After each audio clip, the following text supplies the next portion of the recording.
हम धन के लिए निरंतर प्रयास करते हैं और आवश्यक भी है, क्योंकि यज्ञ के लिए धन की आवश्यकता होती है। ज्ञान यज्ञ, स्कूल इत्यादि, पढ़ाई लिखाई, MBBS, BTech, MTech, ये जो ज्ञान यज्ञ की धारा है ना, यहाँ पे भी पैसा देना पड़ता है। पितृयज्ञ, रोटी, विवाह, शादी, जनन, पुत्र पैदा करना, ये सब सबसे बड़ा कर्म है। हर किसी को इससे गुजरना पड़ता है, यहाँ भी पैसा लगता है। देव यज्ञ, अग्नि कर्म से देवताओं को भोजन देना, स्वाहा कर्म, इसमें भी आप पतंजलि का, गोल्डी का, अशोक का, अच्छी अच्छी कंपनी का हवन सामग्री इत्यादि, देसी घृत इत्यादि यदि अग्नि में आहूत करेंगे तो पैसा खर्च होता है। तो पैसा कैसे प्राप्त हो, ये महत्वपूर्ण है। मेरे परम प्रिय शिष्यों, पैसा आसानी से प्राप्त हो सकता है। प्रकृति की शक्तियों को जानो और महसूस करो। याद रखना, प्रकृति में कण कण जिंदा है, कण कण साकार है, ब्रह्म स्वरूप में है, नारायण की प्रतिमा है प्रकृति। तुम पीपल, बरगद, पनघट, सूरज, चांद, सितारे जो कुछ भी देखते हो ना, ओमकार शब्द अक्षर नाद स्वरूप में जहां तक गुंजायमान है वहां तक ब्रह्म है, वहां तक नारायण है। ये सब का सब नारायण का विराट है। कोई कहे कि नारायण कैसे है, तुम डंक की चोट पे करो, जैसे सूरज भगवान, जैसे चंदा मामा, जैसे आम का पेड़, जैसे कटहल का पेड़, वो इतना विराट है कि उसके स्वरूप में सब कुछ है। मेरे परम प्रिय शिष्यों, तुम उसे निर्गुण और निराकार स्वीकार कैसे कर सकते हो जब वो दिखाई पड़ रहा है। मेरे परम प्रिय शिष्यों, धनवान बनना चाहते हो तो पहले साकार स्वरूप में परमात्मा को स्वीकार करो। ये स्वीकार करो कि जितना धन वैभव है सब परमात्मा के स्वरूप में समाया हुआ है। ये सब स्वीकार करते हुए तुम अपनी जुबान के अग्रभाग पर अपने कंठ में धारण करो, धनम अग्नि, धनम वायु, धनम सूर्यो, धनम वसु, धनमिंद्रो बृहस्पति, वरुणो, धनम अश्विनौ। ये केवल श्लोक नहीं है मेरे परम प्रिय शिष्यों, ये श्री सूक्ति से लिया गया एकमात्र श्लोक नहीं, महामंत्र है। और महामंत्र ही नहीं है, ये प्रकृति दर्शन का सूत्र है मेरे परम प्रिय शिष्यों। धनम अग्नि, धनम वायु, धनम सूर्यो, धनम वसु, ये उनका नाम लेकर ये बता रहा है कि ये सब के सब धन स्वरूप है। और जब ये सब के सब धन स्वरूप है तो परमात्मा स्वयं में धन स्वरूप है मेरे परम प्रिय शिष्यों। महालक्ष्मी च विद्महे विश्वपत्नी च धीमहि तन्नो लक्ष्मी प्रचोदयात्, ये मंत्र 2-5 बार 10 बार जरूर करो और 1-2 बार बोलो। आनंदः कर्दमम श्रीदा चिकलित इत विश्व ऋषिया श्रिय पुत्रश्च शीर्षि देवता मता। आनंदः कर्दमः श्रीदत्त, आनंद और कर्दम और श्रीद नाम के जो ऋषि है ना, इनका नाम लेने पर माता महालक्ष्मी प्रसन्न हो जाती। ये वे ऋषि हैं जिन्होंने माता महालक्ष्मी की भक्ति की। ये वे ऋषि हैं जिनका नाम लेने मात्र से माता महालक्ष्मी ऐसे आशीर्वाद दे देती। अगर सुबह सुबह आनंदः कर्दमम श्रीद चिकलित इत विश्रुव, आनंद, कर्दम, श्रीदह और चिकलित नाम के ऋषि का नाम सुबह सुबह तुम ले लो मेरे परम प्रिय शिष्यों, सारे दिन में धन वैभव ऐश्वर्य तुम्हें दिखाई पड़ेगा। कर्दमेन प्रजाभूता मई संभम कर्दमम सियम बासे में कुले मातरम पद्म मालिम। ये कर्दमेन, ये कर्दम नाम के जो ऋषि है ना मेरे परम प्रिय शिष्यों, ये इतने प्रिय है माता महालक्ष्मी को। अगर तुम इस स्त्रोत को पढ़ लो, कर्दम का नाम ले लो, कर्दम ऋषि का नाम आनंदः कर्दमम श्रीद चिकलित इत विश्व ऋषिया सिया पुत्रश्च शीर्षि देवता मता। तो कर्दम ऋषि का, आनंद ऋषि का, श्रीद, चिकलित, इनका नाम लेने मात्र से तुम्हारे घर में धन वैभव ऐश्वर्य सब भर जाएगा। वाराणसी उत्तरे भागे सुमंतुर नाम वै द्विजः तस्य स्मरण मात्रेण निर्धनो धनवान भवेत्। वाराणसी उत्तरे भागे सुमंतुर नाम वै द्विजः तस्य स्मरण मात्रेण निर्धनो धनवान भवेत्। वाराणसी के उत्तर भाग में सुमंत नाम के द्विज थे, वैश्य जो व्यापारी थे, बहुत बहुत बड़े व्यापारी थे। ये सुमंत वह व्यापारी हैं जो यज्ञ के लिए हवन संविधा उपलब्ध कराते थे, जो ऋषि मुनियों के यज्ञ कर्म को प्रमोट करने के लिए, बढ़ाने के लिए हमेशा तत्पर रहते थे। तुम अपने जीवन में आज तक देवताओं को भोजन देने के लिए नहीं किए। तुमने कभी केशव महाराज से नहीं कहा कि अमृत हवन करवा दीजिए, महामृत्युंजय हवन करवा दीजिए, पंच महाबली करा दीजिए। तुमने कभी नहीं कहा केशव महाराज से कि तुम निमित्त बन जाते और देवताओं को भोजन मिलता। सोचो, तुम देवताओं को आज तक भोजन नहीं दिए तो देवता का ऋण हुआ कि नहीं हुआ? देव यज्ञ तुमने कहाँ किया? और यदि तुमने देव यज्ञ नहीं किया तो तुम्हें प्रतिष्ठा कैसे मिलेगी? बताओ। धन, यश, मान, सम्मान, राजपद, ये सब देव यज्ञ से प्राप्त होता। आकाश तत्व देव यज्ञ में है, प्रकाश तत्व देव है यज्ञ में है, तो गुरु का भाव, सूर्य का भाव तो देव यज्ञ में छुपा हुआ है ना। तो यदि तुमने देव यज्ञ नहीं किया तो तुम्हें गुरु का जो फल, विस्तार, जो नाम, यश, प्रतिष्ठा, धर्म, राज्य, या फिर सूर्य का जो पद, प्रतिष्ठा, मान, सम्मान, वो कैसे मिल सकता? तो मेरे परम प्रिय शिष्यों, जब व्यक्ति विधि पूर्वक ज्ञान यज्ञ, पितृयज्ञ और देव यज्ञ से युक्त होता है तो उसके लिए समस्त प्रकार के सुख सहज हो जाते हैं।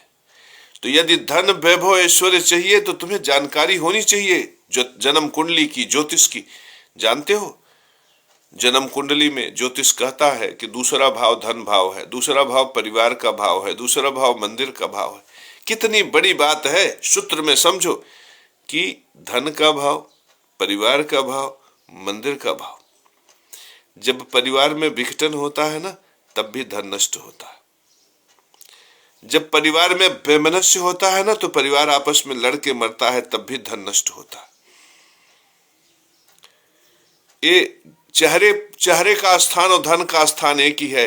तुम्हारा चेहरा मलिन हो जाए, तुम्हारी आंखों के चारों तरफ काला निशान हो जाए, आंख गड्ढे में चले जाए, आंख का जो रौनक है वो काला पड़ जाए, पता चल जाता है कि तुम्हारे पास पैसे की कमी है, तुम्हारे पास धन का अभाव है।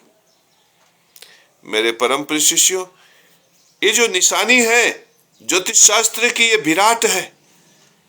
कौन सा सूत्र ले आओगे England, America, Australia, Germany, Netherlands से जो इन विराट सूत्रों को नकार देगा? मेरे परम प्रिय शिष्यों, चेहरे का रंगत, चेहरे का रंगत, चेहरे का भाव, मंदिर का भाव, याद रखना। जब कभी तुम दरिद्र हो जाते हो, धन से हीन हो जाते हो, तो मंदिर की सीढ़ियां चढ़ना शुरू कर देते हो, चौखट पर सर रगड़ना शुरू कर देते हो। और ये केवल तुम नहीं करते, ये इस्लाम में भी है, ये क्रिश्चियन भी है। अलग है, ये अलग बात है कि वहां पे ईसा मसीह जी बैठे हैं, वहां पे अल्लाह जी हैं, भगवान अल्लाह हैं, तुम्हारे यहाँ नारायण है। ये अलग तरीका है कि तुम मंदिर में, तुमने यहाँ पे मंदिर सरस्वती का लिया, दुर्गा का लिया, वहां पे आपने मस्जिद लिया, क्रिश्चियनों ने गिरजाघर बना लिया। लेकिन वे सब के सब, जब तुम विपरीत परिस्थिति में जाते हो तो तुम मंदिर की सीढ़ियां चढ़ते हो, चौखटों पर नाक रगड़ते हो। परमात्मा सुनते भी हैं तुम्हारा, तुम्हें धनवान बना देते हैं, श्रीमान बना देते हैं, प्रभावशाली बना देते हैं। और जब तुम पैसे वाले हो जाते हो, रुपए वाले हो जाते हो, तो उसी मंदिर व्यवस्था की निंदा करने लगते हो। आज योगी जी ने कमाल करके दिखाया कि नहीं, करोड़ों लोग प्रयाग की धरती पर पहुंचे, करोड़ों लोग। और आज टेम्पो वाले से पूछो, माल मिल रहा है कि नहीं मिल रहा? वो मोटरसाइकिल से जो अरेल से ले जाकर गंगा स्नान करा रहे हैं, उनको माल मिल रहा है कि नहीं मिल रहा? और ढाबा वाले देखो, ढाबों पे भीड़ लगी है कि नहीं लगी है? करोड़ों अरबों का व्यवसाय हुआ तो तुम्हारे बीच में हुआ कि नहीं हुआ? ये है असली व्यवसाय। ये जो 2 लाख करोड़ 3 लाख करोड़ रुपए का व्यवसाय हो गया ना, यहाँ पे तुम्हारे बीच में हुआ। और सरकार को भी मुनाफा हुआ। देखो, सरकार ने भी अनाउंस कर दिया ना कि विंध्याचल में 200 करोड़, इलाहाबाद में 400 करोड़, बनारस में 500 करोड़ दे दिया ना सरकार ने। ये इसलिए दे पाए क्योंकि इनको मिला। तुम जहां से तुम्हें आसानी से रोटी मिल सकती है, तुम कभी कभी भूल कर जाते हो। आज भी मैं कहता हूं कि अगर विंध्य कॉरिडोर में हेलीपैड बना दिया जाए, बनारस से हेलीकॉप्टर चले विंध्याचल और प्रयाग की धरती का सैर कराए, विश्वास मानो एक बहुत बड़ा पर्यटन बनेगा, इतना बड़ा पर्यटन बनेगा जिससे अरबों खरबों की कमाई होगी। खैर, ये बात दूसरी हो गई। मैं आपको बता रहा हूं कि अगर तुम धनवान बनना चाहते हो तो मंदिर का सूत्र पकड़ो, धर्म का सूत्र पकड़ो। अब मंदिर किसका घर है? हमारे ज्योतिष शास्त्र के हिसाब से शुक्र और गुरु का घर है। शुक्र का घर है, गुरु का पक्का घर है। तुम्हें पता होगा शुक्र कौन थे? शुक्र दैत्यों के गुरु थे। दैत्यों के गुरु भले थे, लेकिन उन्हें नीति का, ज्ञान का, धर्म का, उपासना का। शुक्र वही है जो उल्टा लटक के भगवान शंकर की उपासना किए मृत संजीवनी मंत्र के लिए, और उनके नीचे मिर्चे का धुआं दे दिया गया, लेकिन फिर भी वे विचलित नहीं हुए, परेशान हुए, पीड़ित हुए, लेकिन फिर भी उन्होंने तपस्या की। उनके नाक से खून बहने लगा। परमात्मा शिव प्रसन्न होकर उन्हें मृत संजीवनी विद्या प्रदान कर दिए। वो शुक्र का घर है मंदिर। और किसका घर है? गुरु का घर है। ये शुक्र ये बताता है कि यदि वाणी में आकर्षण होगा तो धनवान बनोगे। गुरु ये बताता है कि वाणी से ज्ञान प्रकट होगा तो धनवान बनोगे। देखो, ज्ञान के बल पर मैंने धन इकट्ठा करके लक्ष्मी नरसिंह मंदिर का निर्माण करा दिया, लक्ष्मी नारायण मंदिर का निर्माण करा दिया, केशव महादेव मंदिर का निर्माण करा दिया। ज्ञान विलक्षण हो तो प्रतिभाओं को कोई रोक नहीं सकता। मेरे परम शिष्यों, मैं सूत्र पकड़ता हूं। मैं जब बोलता हूं तो मैं दो बातों को ध्यान देता हूं। एक शुक्र का भाव प्रकट हो, दूसरा गुरु का भाव प्रकट हो, ज्ञान हो, सूत्रवत हो। मेरे परम शिष्यों, शुक्र का स्वाद क्या है? खट्टा। और गुरु का स्वाद मधुर है। मधुर माने मीठा। गुरु क्या देता है? ज्ञान का धन। शुक्र क्या देता है? बीज का धन। यदि तुमने कपड़े का दुकान रखा है तो तुमने बीज बोया है, लेकिन मेरा तो केवल बुद्धि चलता है ना, मैंने बीज नहीं बोया। तो मुझे जो आप 500 रुपया जन्म कुंडली देखने के लिए दे देते हो, मुझे जो 500 रुपया आप ताबीज बनाने के लिए दे देते हो, मुझे जो 1100 रुपया यंत्र के लिए देते हो, मुझे जो हवन कराने के लिए 3500 रुपया देते हो, मेरे परम शिष्यों, वो ज्ञान का धन है, वो गुरु का धन है। तो हम गुरु की प्रतिष्ठा करेंगे, ओम ब्रिंग बृहस्पतये नमः कहेंगे तो हमारा धन बढ़ेगा। सूत्र मिला ना मेरे परम शिष्यों? अगर मैं कपड़े की दुकान रखा रहा होता और धन बढ़ाना होता तो मैं ओम सोम शुक्राय नमः कहता। मुझे भी अपनी प्रेमिका को अपनी बाहों में भरना होता है तो शुक्र चूंकि स्त्री सुख दे सकता है, प्रेमिका का सुख दे सकता है, तो शुक्र और सूर्य की मैं उपासना करता हूं। ओम सोम शुक्राय नमः कहने से स्त्री का सुख मिल जाता, और ओम ह्रीम गणेश सूर्य आदित्य श्रीम कहने से प्रेम का सुख मिल जाता। मेरे परम शिष्यों, इस सूत्र को मैं जानता हूं, और जानते हुए जब मैं मंत्र करता हूं तो मेरे लिए सरल है। आज मेरे पास वैराग्य का बहुत बड़ा धन है, इसलिए नहीं कि मैं वैरागी हूं, इसलिए वैराग्य का धन घटित हुआ कि मेरे लिए न जाने कितनी प्रेम मिला, कितनी प्रेमिकाएं मिली, जीवन में इतना सुख मिला, जो मैंने सोचा वही हो गया। तो अब इन सब से वैराग्य हो गया। मेरा वैराग्य विशिष्ट है, क्योंकि मैं लौटने वालों में से नहीं हूं, क्योंकि मेरे दिल से वो निकल गया। जिसे निकल जाने के बाद परम अवस्था प्राप्त होती है, वह परम अवस्था मेरा प्राकृतिक है। मेरे लिए प्रेमिका का सुख अब महत्वपूर्ण नहीं है, क्योंकि मैंने प्रेमिका की कलाई पकड़ ली, उसका गाल चूम लिया, अब हो गया बस। मेरे लिए स्त्री का सुख अब विशिष्ट नहीं रहा, अब मैं वैरागी हो गया, क्योंकि मैंने बहुत देख लिया, बहुत पा लिया, सब सुख मिल गया, अब सब कुछ ठीक है, अब बस। मेरे परम शिष्यों, यह विशिष्ट अवस्था तुम्हें तब प्राप्त होगा जब तुम्हें शुक्र की कृपा प्राप्त होगी। मुझे याद है 2005 से ओम सुम शुक्राय नमः मंत्र मैंने किया, लाखों लाख किए, न जाने कितने किए। मंत्र करते करते सो जाता था और सुबह उठता था, वही मंत्र चलता रहता था। ये विशिष्ट है। तब जाके प्रकृति ने कृपा की। तुम 2 माला मंत्र करके हमसे पूछते हो गुरुजी 1 महीना से 2 माला कर रहे हैं, अभी तक पैसा नहीं आया। मेरे परम शिष्यों, मंत्र को हृदय से करो, दिल से करो। ये देख रहे हो ना, सुबह सुबह मिल गया करेला का जूस, करेला टमाटर का जूस सुबह ही सुबह पी लेते हैं। कड़ुआ जाना चाहिए शरीर में ना। जब शरीर में कड़ुआहट जाएगी ना, तो जो रोग व्याधि होंगे वो डर के भाग जाएंगे। मेरे परम प्रिय शिष्यों,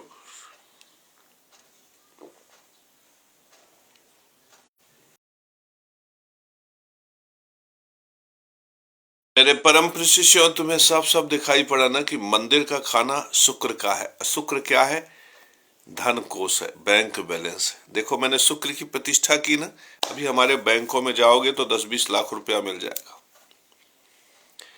कोई चिंता ही नहीं जीवन में कि पैसा मिले ना मिले। अरे 20 लाख रुपए का ब्याज ही हमारे जीवन के लिए पर्याप्त है।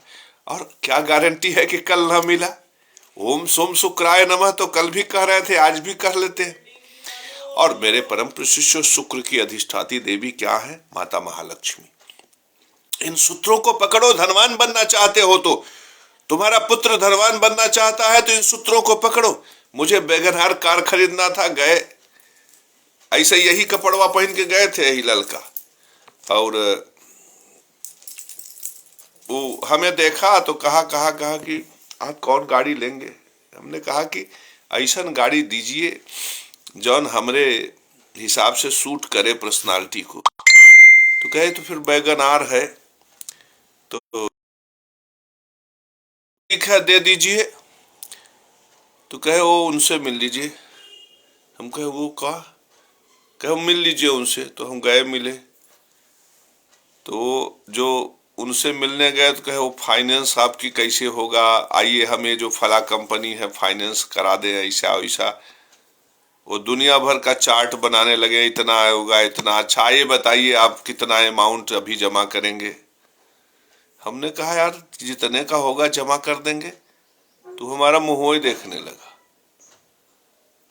मेरे परम प्रिय शिष्यों, उसे विश्वास ही नहीं हुआ कि हम जमा कर सकते हैं माला कंठी देखकर। वही वो लोग कुल बिल बनाए लगभग 6,90,000, 7 लाख के आसपास। हमने कहा ले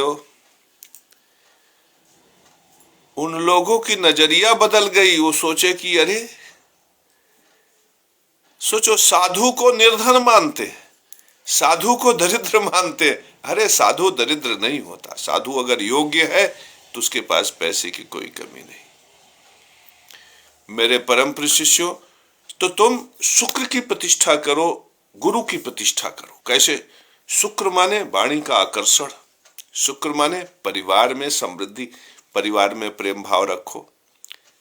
शुक्र माने बीज से बच्चा होता है ना, और शुक्र बीज का कारक है ना, तो माने शुक्र है परिवार। तो दूसरा घर परिवार का भी है, तो परिवार के तरफ ज्यादा शुक्र है। शुक्र वाणी का आकर्षण है, शुक्र नीति है, ज्ञान है। मेरे परम प्रिय शिष्यों, तो शुक्र की प्रतिष्ठा करोगे तो धन अपने आप ही आ जाएगा। और शुक्र मंदिर भी है। मंदिर का मालिक देखो शुक्र को। परमात्मा ने देखो दैत्यों के गुरु को मंदिर का मालिक बना। भगवान नारायण कितने विराट। चाहते तो बृहस्पति को मालिक बना सकते थे, लेकिन बृहस्पति को पक्के घर का स्वामी, मूल घर का स्वामी, मंदिर के घर का स्वामी शुक्र है। और बृहस्पति को ऊपर से कहे कि जाओ पुजारी बन जाओ। मेरे परम प्रिय शिष्यों, मंदिर शुक्र का है, लेकिन वहां पे पुजारी गुरु है, पक्के घर के स्वामी। पक्का घर असली घर नहीं होता, पक्का घर माने किराएदार। मेरे परम प्रिय शिष्यों, मंदिर में बृहस्पति किराएदार, असली मालिक कौन है? शुक्र। अब मंदिर का धन तुम्हें चाहिए ना, तो शुक्र की अधिष्ठाती देवी कौन है? माता महालक्ष्मी। महालक्ष्मी की उपासना करो।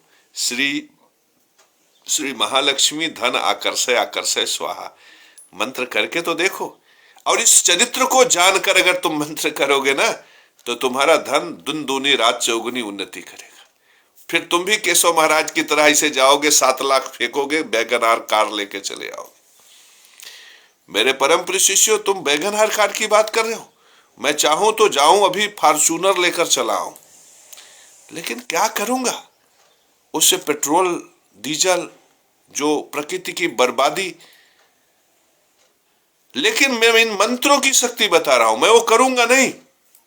मैं तुम्हें मंत्रों की शक्ति बता रहा हूं कि मंत्र इतना प्रचंड होते हैं कि उनसे तुम्हें सहज में धन प्राप्त हो जाएगा। अब तुम उपाय कैसे करोगे? मंदिर का खाना जान गए, किसका खाना है? शुक्र का है और गुरु का है। अगर तुम शिक्षक हो तो तुम्हें मंदिर में किसकी प्रतिष्ठा ज्यादा करनी है? गुरु की। एलआईसी के एजेंट हो तो गुरु की। क्यों? क्योंकि यहां ज्ञान से धन मिलेगा। अगर तुम प्रॉपर्टी डीलर हो, प्रॉपर्टी के एजेंट हो, अगर एलआईसी के एजेंट हो,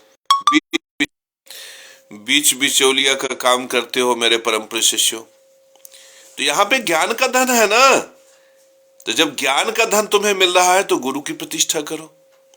लेकिन तुम साड़ी की दुकान रखे हो, तुम कोई गल्ले की दुकान रखे हो, किराने की दुकान रखे हो, तो किसकी प्रतिष्ठा करोगे? शुक्र की प्रतिष्ठा करोगे।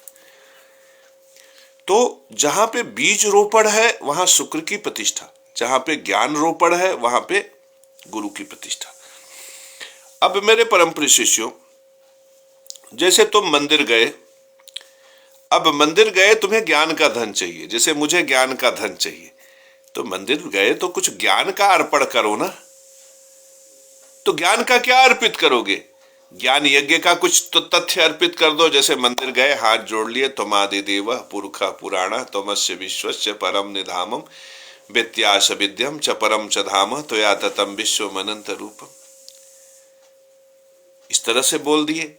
यहाँ हाथ जोड़ के अजाय लोक त्रय पावनाय भूतात्मने गुपतये वृखाय सूर्याय सर्व प्रलयंतकाय नमो महाकारुणिकोत्तमाय। भगवान शंकर के मंदिर में गए, जटाटविक गलज्जल प्रवाही पावित स्थले गलेवलम बलंबिता भुजंग तुंग मालिकम। इस प्रकार से शब्द बोल दिए।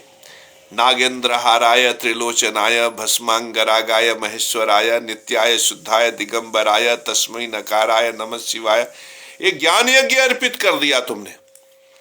जब तुमने ज्ञान यज्ञ के भाव को अर्पित किया तो तुम्हें कहां से धन मिलेगा? ज्ञान से धन मिलेगा। बृहस्पति तुमको धन देगा। देखो, जाते ही बृहस्पति की प्रतिष्ठा कर लिया, हाथ जोड़कर नमन, ओम नमः और स्वास्ति वाचन। परमात्मा सामने खड़े हैं, ओम तो पहले ही मिल गया। जाते ही मंदिर में गए, ओमकार से तो भेंट पहले ही हो गया। अब नमन ऐसे हाथ करके, स्वास्ति वाचन, त्वमादि देव पुरुषः पुराणा, नमो दिव्यै महादिव्यै सुरभ्यै च नमो नमः। मन कुछ आया। अब गुरु की प्रतिष्ठा तो तुमने शुरू में ही कर दी। अब तुम शिवलिंग पे चढ़ाने जा रहे हो ना। कपड़े की दुकान है तो क्या चढ़ाओगे?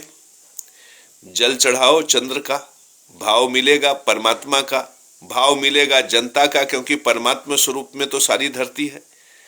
लेकिन मात्र चंद्रमा से क्या होगा? चंद्रमा से लोगों का भाव मिलेगा। प्रमोद कुमार गौतम का दिल मिलेगा, जगत गुरु केशव महाराज से भाव मिलेगा, उनके मन में प्रेम जगेगा, वंदना शुक्ला के प्रति मन में भाव जगेगा। जगत गुरु केशव महाराज अच्छे गुरु हैं, भाव मिलेगा। लेकिन भाव भर से तो कुछ होगा नहीं जब तक वंदना शुक्ला का 500 रुपया हमारे पास आ न जाए। तो ये 500 रुपया कैसे आएगा? आपके जीवन में भी यही घटित होगा, हमारे जीवन में भी। शुक्र का धन अगर हमें लेना है तो क्या करना पड़ेगा? थोड़ा सा दही अगर हम शिवलिंग पे छोड़ दें, बढ़िया हाथ से उसको बिल्कुल रब करें और तब जल छोड़े, तो यहाँ पे शुक्र, स्वाद क्या है शुक्र का? खट्टा। रंग क्या है? सफेद। अब शुक्र की प्रतिष्ठा, चंद्र की प्रतिष्ठा हो गई। अब एक गिलास में पानी लिए हो ना, एकदम भरा भरा, और गच्च से ऐसे मुंह में गट्ट से डाल लिया, तो जब पानी शरीर के अंदर गया तो रस हो गया। अभी इसका नाम था चंद्र, अब इसका नाम शुक्र हो गया। मेरे परम प्रिय शिष्यों, अब जब इस तरह से चंद्रमा को शुक्र में बदलोगे तो तुम्हारे जीवन में पैसा, रुपया, धन, वैभव आने से कौन रोक पाएगा? लेकिन ये पैसा कैसे मिलेगा? बीज से मिलेगा। तो जब मैं दही चढ़ाऊंगा तो मेरी अंगूठी बिकेगी। पंचदशी यंत्र, सूर्य भगवान का यंत्र माणिक लगा, बिक गया 1500 में। शुक्र यंत्र बिक गया 1100 में, शनि यंत्र बिक गया 1100 में, बुध यंत्र बिक गया 1100 में, राहु यंत्र बिक गया 1100 में। मार्केट बन गया ना मेरे परम प्रिय शिष्यों।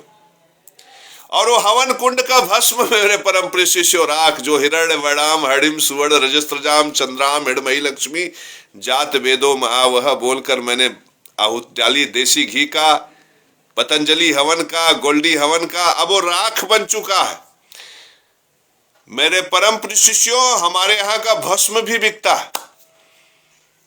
भस्म की कोई कीमत नहीं, अपनी स्वेच्छा से जो तुम दे दो दे दो। भस्म पे मैं मंत्र पढ़ता हूं, ओम नमो आदेश गुरु का, राजा मोहू प्रजा मोहू मोहू ब्राह्मण बनिया, हनुमंत रूप में सब जग मोहू रामचंद्र परमाणिया, मेरी भक्ति गुरु की शक्ति फूलो मंत्री सरो बाचा। और मैं कहता हूं इस भस्म को तुम ले जाओ, अपने घर में रखो, कभी कभार पानी में मिला के स्नान कर लिया करो, लाल सिंदूर में मिलाकर माथे पे लगाओ।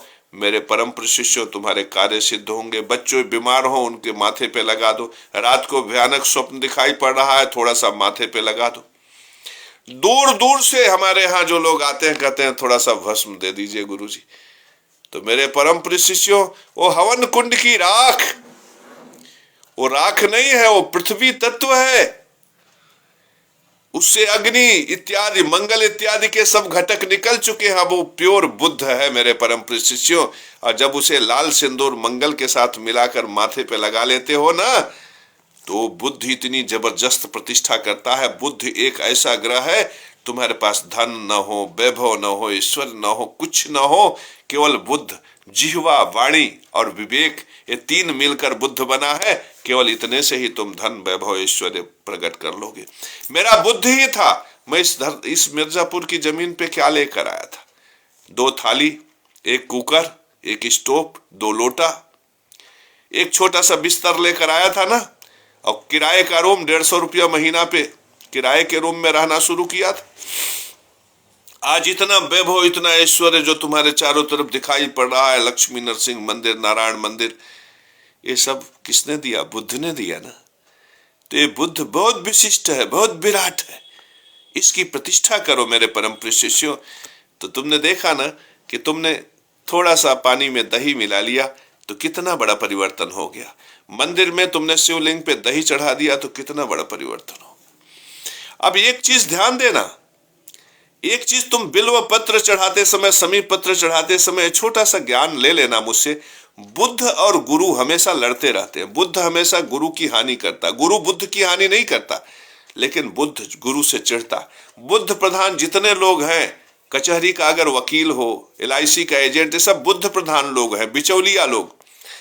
बुद्ध प्रधान आदमी किसी वकील के सामने भी जगत गुरु केशव महाराज की प्रशंसा करो कि यार बड़े अच्छे गुरु हैं, बड़े श्रेष्ठ गुरु हैं, ईमानदार गुरु हैं, तुरंत निंदा करे, अरे जानी था उनके बड़का बड़का जो है बाबा ढाबा बने हैं, अरे हम ऐसे बाबाओं को बहुत जानते हैं, दिन को राम राम कहेंगे, शाम को कहेंगे 200 ग्राम।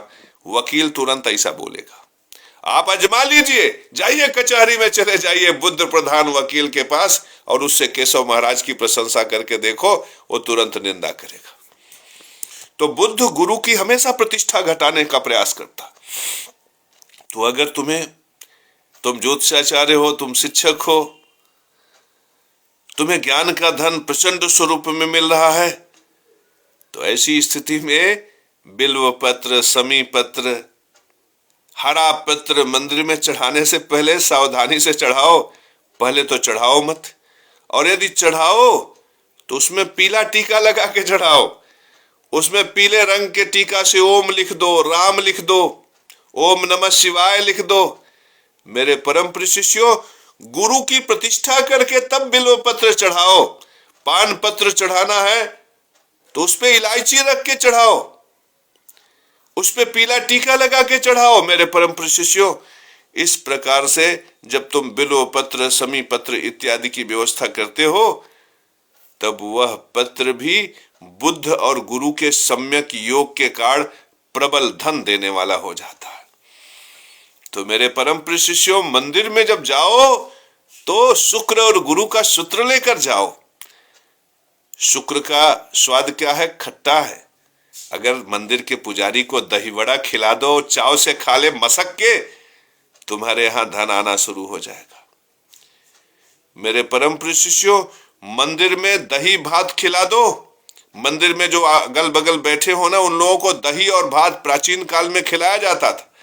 मंदिर में जो मांगने उंगने वाले हो उनको खूब बढ़िया भोजन भंडारा करके दही भात और शक्कर, चीनी दही भात खिला के देखो, तुम्हारे दिन बदल जाएंगे। लेकिन खाएगा कौन? मंदिर का पुजारी खा सकता है मेरे परम प्रिय शिष्यों। अगर पुजारी तुम्हारा प्रिय है तो उसे खिलाओ दही भात और शक्कर। मेरे परम प्रिय शिष्यों, अब तुम दही भात और शक्कर इसमें जानते हैं शुक्र और गुरु दोनों है, दोनों की प्रतिष्ठा, ये बहुत परफेक्ट है, लेकिन ये हो नहीं पाया। हलवा पूड़ी लोग खिलाते, हलवा पूड़ी में क्या है? शुक्र गुरु और मंगल है। मेरे परम प्रिय शिष्यों, गुरु मंगल की प्रतिष्ठा करने पर हलवा पूड़ी खिलाने पे शुक्र का भाव घटने लगता। तो अगर तुम कपड़े के दुकान वाले हो, अगर तुम किराने के दुकानदार हो, यदि तुम्हारे आप यहाँ हार्डवेयर सॉफ्टवेयर की दुकानें हैं जहां पे बीज का रोपण है, ऐसी जगह पे अगर तुम हलवा पूड़ी खिलाओगे तो बहुत ज्यादा तुम्हारी मार्केटिंग नहीं बढ़ेगी, बहुत ज्यादा तुम्हारा बिक्री नहीं बढ़ेगा। लेकिन अगर तुम्हारे पास किराने का दुकान है, तुम दही बड़ा खिला दो। अब देखो, दही बड़ा में उड़द किसका है? शनि का है। दही किसका है? शुक्र का है। और शुक्र का मित्र कौन है? शुक्र का मित्र बुध और शनि है, गुरु मित्र नहीं। लेकिन गुरु भी शुभ रहे, इसलिए दही बड़ा में थोड़ा सा मीठा जरूर डालो। मेरे परम प्रिय शिष्यों, तुम एक चीज नोटिस किए हो कि मंदिर में गुरु और शुक्र का ही सामान चढ़ता है। प्राचीन काल के लोग सूत्र जानते थे, तुम तो केवल नकल करते हो। मंदिर में क्या चढ़ता है? लड्डू पीले रंग का, बूंदी की लड्डू पीले रंग का। ये सब किसके सामान है? गुरु के द्रव्य है। स्वाद क्या है? मधुर। रंग क्या है? पीला। मंदिर में सबसे ज्यादा क्या चढ़ता है? पीले रंग का गेंदा का फूल। मंदिर में विशिष्टता से जब लोग चढ़ाते हैं तो चमेली का फूल, गेंदा बेला का फूल चढ़ाते हैं। क्यों? क्योंकि उसमें सुगंध होता है। रंग कैसा है? सफेद। अब सफेद रंग और सुगंध किसका हो गया? शुक्र का हो गया। तो तुम कभी नोटिस करो कि मंदिर में ज्यादातर चीजें शुक्र और गुरु की चढ़ाई जाती। एक जल ही है जो चंद्र की चीजें हैं, और चंद्रमा प्रेम भाव को प्रकट करता। चंद्रमा की चीज मंदिर में इसलिए चढ़ाई जाती है कि तुम्हारा प्रेम परमात्मा में बसे। पानी चढ़ाने से, जल चढ़ाने से न धन मिलता है, न वैभव मिलता है, न ऐश्वर्य मिलता। ये केवल तुम्हारे प्रेम को परमात्मा के साथ जोड़ता है। मैं सूत्रवत कह रहा हूं, तुम आजमा लो मेरे परम प्रिय शिष्यों। तुम रोज जल चढ़ाओ, तुम्हें कोई विशिष्ट नहीं मिलेगा, लेकिन अगर जल में थोड़ी सी दही मिला के चढ़ाओ, देखो तुम्हारे जीवन में धन वैभव ऐश्वर्य आने लगेगा। मेरे परम प्रिय शिष्यों, मंदिर में नींबू दान करना बहुत विशिष्ट होता। तुम भैरव मंदिर का सहारा लेते हो नींबू दान, लेकिन नींबू में क्या है? नींबू का रस सफेद, स्वाद खट्टा है। ये किसका गुण है? ये शुक्र का गुण है। नींबू तो इतना अद्भुत है मेरे परम प्रिय शिष्यों कि जब मेरे पास पैसा रुपया नहीं रहता तो मैं गाय के गोबर की ऊपरी जलाकर भौरा बना लेता हूँ। लाल हो जाता है जब कंडी पूरी, तो वहां पे 15-20 ठो नींबू काट के उसके ऊपर रख देता हूँ। और नींबू की जो खुशबू है वो इतना जबरदस्त पूरे मकान में फैलता है, और उसके बाद चारों तरफ से पैसा आने लगता है। और एक दिन में तुम सोचते हो कि पैसा आता है तो 1000-1500 आता होगा, नहीं, एक एक दिन में 25-25 हजार, 50-50 हजार मिल जाता जब मैं ये प्रयोग करता हूं। तो मेरे परम प्रिय शिष्यों, ये तमाम सूत्र मैंने जो बताया है, ये नियम पर बताया है, ज्योतिष के सूत्रों पर बताया है, वेद से मिला है, पुराण से मिला है, हमारे शास्त्रों से मिला है, हमारे धर्म ग्रंथों से मिला है। और जितनी भी बातें मैंने तुमको समझाई है, एक एक का रहस्य बताकर मैं बताऊं। गुरु का स्वाद क्या है? मधुर। रंग क्या है? पीला। शुक्र का स्वाद क्या है? खट्टा। रंग क्या है? सफेद। चंद्रमा का रंग क्या है? सफेद। स्वाद क्या है? मिश्रित, लवड़ी, कुछ हद तक मधुर। मेरे परम प्रिय शिष्यों, अब तो तुम समीक्षा कर सकते हो। अब तो तुम समीक्षा कर सकते हो कि बिल्व पत्र जो जो जो एकदम से सूत्र बता देते हैं कि नहीं, केवल बेल पत्र ही चढ़ाओ। तो मेरे परम प्रिय शिष्यों, बेल पत्र कौन चढ़ाए? जो जमीन की बिचौलिया का काम कर रहा है, जो LIC एजेंट है, जो प्रॉपर्टी एजेंट है, जो मारुति कंपनी में गाड़ी बेच रहा है, जो सेल्समैन है, जो सेल्स रिप्रेजेंटेटिव है, जो मेडिकल रिप्रेजेंटेटिव है, उनके लिए बहुत अच्छा है कि वो बिल्व पत्र चढ़ाएं, समी पत्र चढ़ाएं, दुर्वा का पत्र चढ़ाएं। आज इतना ही, क्योंकि इतना बोलते बोलते जो दिमाग, अभी दूसरे उस वाले पर वीडियो बनाए थे, फिर इस पर वीडियो बनाए, तो दिमाग थोड़ा सा झन्ना रहा है। तो मेरे परम प्रिय शिष्यों, मैं इसी श्रृंखला में कल आगे आपको बताऊंगा तरह तरह के उपाय जो हमारे शास्त्रों से प्रमाणित होगा, जो ज्योतिष शास्त्र से प्रमाणित होगा, जो पुराणों में वर्णित होगा, जो वेद के उद्देश्य को प्रकट करेगा, जो हिंदू सनातन धर्म के रहस्य को प्रकट करेगा, और कहीं से भी कोई त्रुटि नहीं होगी। आप उस सूत्रों का पालन करोगे, आप उन्नति कर जाओगे, आगे बढ़ जाओगे, धनवान बन जाओगे। और ये सूत्र इसलिए विशिष्ट है क्योंकि मैं जो भी धन अर्जित किया, पैसा रुपया अर्जित किया, इन्हीं सूत्रों पर चलकर किया। मैं वही सूत्र बता रहा हूं जो मैंने जिया, जो मैंने प्रकृति में पाया। इसीलिए मैं कहता हूं कि जगत गुरु, गुरु ये सब ठप्पा मार के नियुक्त न हो, क्योंकि जब ठप्पा मार के ये सब नियुक्त हो जाते हैं तो इनके पास प्रकृति का कोई अनुभव नहीं होता। आज गाय से के गोबर उठाने के बाद से आज तक जो जगत गुरु का सफर मैंने तय किया, उस सफर में जो अनुभूतियां हैं वो मैं तुम्हें बता रहा हूं कि कैसे मैंने ओम नमो कामाख्या देवी फला स्त्री मम बश्यम में कुरकुर स्वाहा कहा तो प्रेमिका मिल गई और गलबहियां करने का मौका मिला मेरे परम प्रिय। और कोई क्या कर लेगा, हम राजपूत लोग हैं और प्रेम करने का अधिकार हर किसी को है। तो मजा तो आया उसमें भी, लेकिन वो जीवन का उद्देश्य नहीं था। इसलिए आज देखो सुख के मार्ग पर, शांति के मार्ग पर आगे बढ़ गए। मेरे परम प्रिय शिष्यों, मैं जो किया न मैं उसको छुपा रहा हूं, जो मैं करूंगा न मैं उसको छुपा रहा हूं। मेरा जीवन पारदर्शी है, मेरा जीवन सत्य पर आधारित है, धर्म पर आधारित है, न्याय पर आधारित है। मुझसे मेरी प्रेमिका भी प्रसन्न हुई, स्त्री भी प्रसन्न हुई, परिवार भी प्रसन्न हुआ, समाज भी प्रसन्न हुआ। अब परमात्मा को प्रसन्न करने की बारी है। तो मैंने जिस वेग से अपनी प्रेमिका को प्रसन्न किया, महादेव की सौगंध, उसी क्रम में मैं नारायण परमात्मा को प्रसन्न करूंगा। और यही सूत्र मैं तुम्हें प्रदान कर रहा हूं कि जिस प्रकार से तुम अपने प्रेमिका, अपनी पत्नी, अपने पुत्र इत्यादि को प्रसन्न रखने की चेष्टा करते हो, उसी प्रकार से नारायण माता महालक्ष्मी को भी प्रसन्न करने की चेष्टा करो। जीवन में उन्नति के 1000 दीपक जल जाएंगे।